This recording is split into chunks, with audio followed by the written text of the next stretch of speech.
This is natural sea moss. As you can see, it's dried.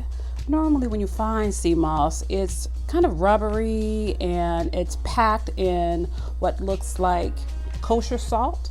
But this is actually the best way to get natural sea moss is dried, because you can do two things in this state. You can actually make sea moss powder, or you can hydrate it and make sea moss gel. One very important note that I'd like to add is when you're trying to determine whether or not you've purchased authentic sea moss as opposed to man-made sea moss, you'll notice that all of these strands are different.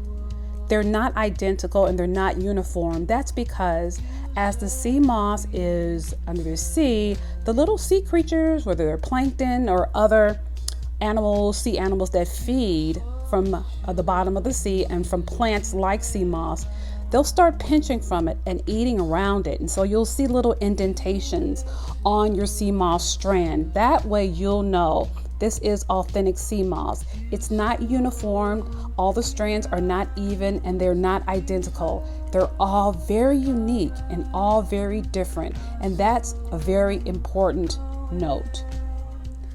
In addition, we are accustomed to buying the golden sea moss, which is very popular. But sea moss comes in a variety of colors, and the colors indicate benefits, all of the benefits from the sea. So you may see golden, you may see purple, you may also see green. So don't be afraid of the colored ones. These provide the most benefits. Add enough water to cover the entire contents of the sea moss, and you want to allow it to hydrate overnight. That's usually best. So I'm just adding water right now just to make sure all of the sea moss is covered, and I'm going to push it down a little bit just to make sure that the contents are underneath the water. The next step is to actually allow nature to do its thing. It's going to soak in water, it's going to absorb the water and expand. And this is what it would look like in its natural state if you were just pulling it from the water before it's dehydrated.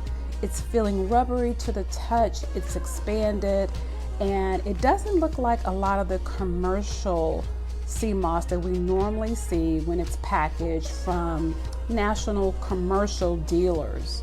But this is actual sea moss. You see, it's not packed in water, it's not packed in salt, it's in its natural state. And now the sea moss has actually tripled in size. I actually had to change bowls because it expanded so much. So now it's ready to prepare. We're simply going to add it to hot water. Once we've drained it, rinsed it, washed it off, add it to a blender. Make sure hot water covers the entire contents of the sea moss. Allow it to blend until it is perfectly smooth.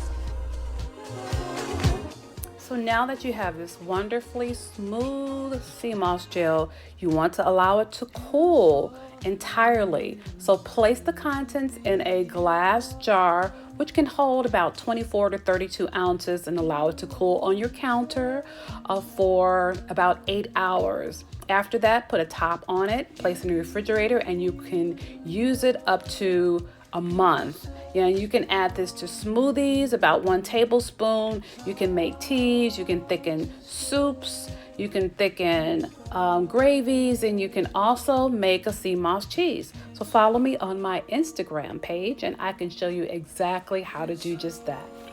Thanks for listening and thanks for watching.